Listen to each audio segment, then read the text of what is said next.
I weighed 278 pounds this morning, and I started at 520. Well, Stephen, thanks for coming out. First of all, I just want to say I'm proud of you. I've pretty much been battling obesity all my life. Even in elementary school, I was a little chubby kid. And, even when I hit my growth spurt and got taller, I still was pretty fat. And, the older I got, I never really tried to lose weight or anything. I always just kept eating what I wanted and had a horrible diet. I never did any kind of movement, just come home, play video games, lay around and stuff. I just kept eating and got bigger and bigger. And one morning I woke up and I was already a pre-diabetic, and my cholesterol was horrible. I'd been emergency room 3 or 4 times thinking I was having a heart attack because my blood pressure would get so high, and they actually thought I had a mini stroke one time. But one morning I just woke up and looked at myself in the mirror, and I was like, man, this is pathetic. I weighed 520 pounds and I had a tank top on, and you could actually see my stomach underneath the tank top. And I shared on my page a lot on my Instagram, my before and after pictures, and I still use that shirt a lot just to kind of show people where I come from. I went and grabbed my camera and I took a picture of myself, and I said, this is pathetic. You'll never look like this again. And that day I started my journey. Man, that's great. I want to get that motivation you got. I don't know how to get it. You'd think, I have a wife and children, and yeah, I should want to be able to do that so I could be around for them, be around for my grandchildren. But like, I'll drive by the gym and I can't get that F-150 to turn in there. I don't know what to do to want to work out and want to get healthy. You would think it would be a natural instinct, but it's not. It's like anything. You have to have that habit forming. And like I tell people when they first start, just get that first month in. If you can get up and make yourself go every day for a month, and take a Saturday and Sunday off and rest, or at least Sunday. But you get that month in, it'll get to the point you're like, man, I have to go to the gym. It goes from I need to go to I have to go. I can't miss. If I miss, I'm going to get behind in my progressions. I got to go in there and work out today. I know you didn't go in there and just start jumping on the treadmill 30, 45 minutes, like just killing it, hitting the weights. Like, what did you do to start with? I'd love to tell you I went in and did what I'm doing right now, but I didn't. And like what I'd tell a lot of people that I work with, obese people, is you got to start with small changes. Like my biggest thing, I was drinking, and I'm almost ashamed to tell this, but I was drinking a 2 liter of soda every single day. Not a week. Every day I was drinking a minimum of a 2 liter soda.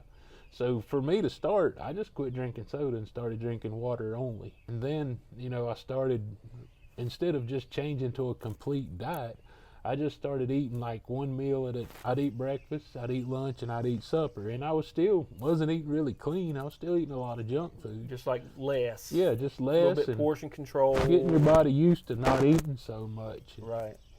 You just have to gradually do it, make changes as you go. When you see that that's not working anymore, make another change. And now I do what they call the macros. So I eat the proper amount of calories, protein, carbs, and fats.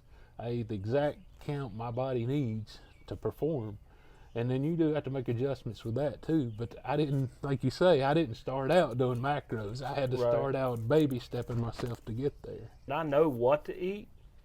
I just don't choose to eat it. Yeah. So that's what I need to work on.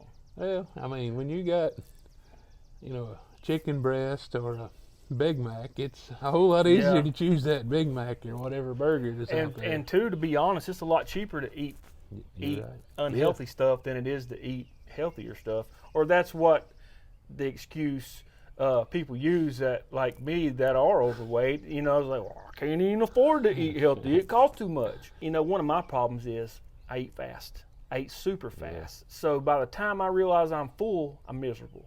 Well, and one thing I do that helps me is I meal prep. That way, like on Sunday, I'll cook for Sunday, Monday, Tuesday, Wednesday, and then on Wednesday, I'll cook for the rest of the week. That way, you're prepared. You're not waking up wondering, well, what am I going to eat today? I already know what I'm going to eat. If I got it ready, I just get up in the morning, take it out, put it in my lunchbox.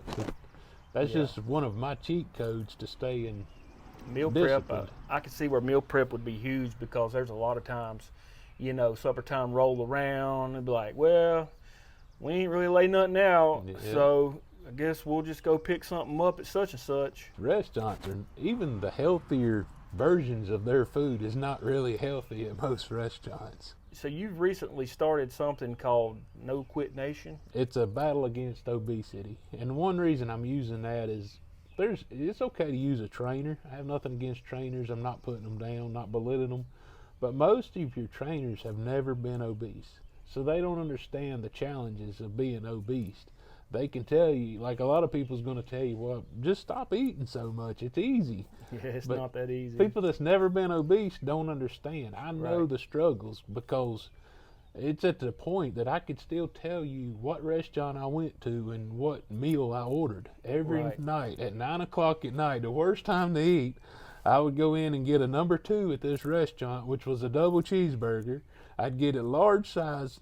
Let me rephrase that. I would get 2 number 2s, large size, Right. 2 big drinks, go home and eat that, and I'd always get a dessert too. When you do that for years, it just adds up and adds up. So Yeah. the trainers is going to they're going to want to put you on a strict diet. They're going to want to put you on a real strict training regimen. And what usually happens, people can't do it because they're They get not burnt out. prepared for that. They get burned out too quick. They try to do too much too Yep. fast. You know, you're a couple weeks in and you're like, man, I'm done with this. I can't do this. Yeah, and you just can't.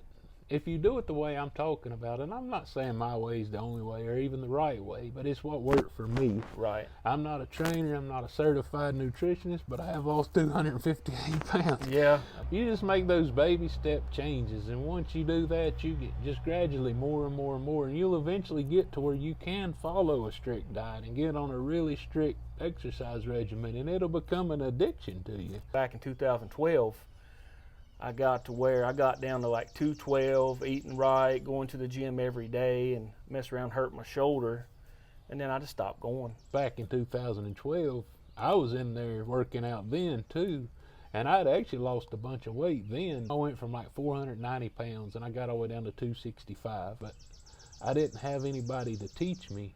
And in my mind, I thought, well, I'm coming to the gym. I can eat what I want as long as I keep coming and working out. And what happened, I started getting lethargic and lazy Yeah. because I was eating so much junk food. And then I missed a day at the gym, and then I'd miss a couple more days. And it wasn't long. I wasn't even going.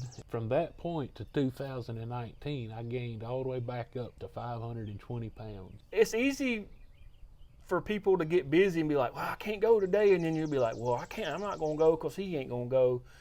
Obviously, it's great to have somebody that can hold you accountable and will always go. But sometimes, you know, you'll still have to go even if they don't go. I don't know which is the best way to have a partner or not, but it's definitely good to have somebody to hold you accountable. Well, it's nice when you have somebody. And honestly, my journey, I started out with somebody, and then I've worked out by myself for years, and like right now I'm pretty much by myself. And I mean, like, I got people, I want to come with you and I want to learn, and I'll be like, okay, and then they won't make it and they'll apologize. But I'm famous for always telling them, I'm gonna get my gains whether you get yours or not. Exactly. And I go on without them, as that's what you Right. got to do. There you go.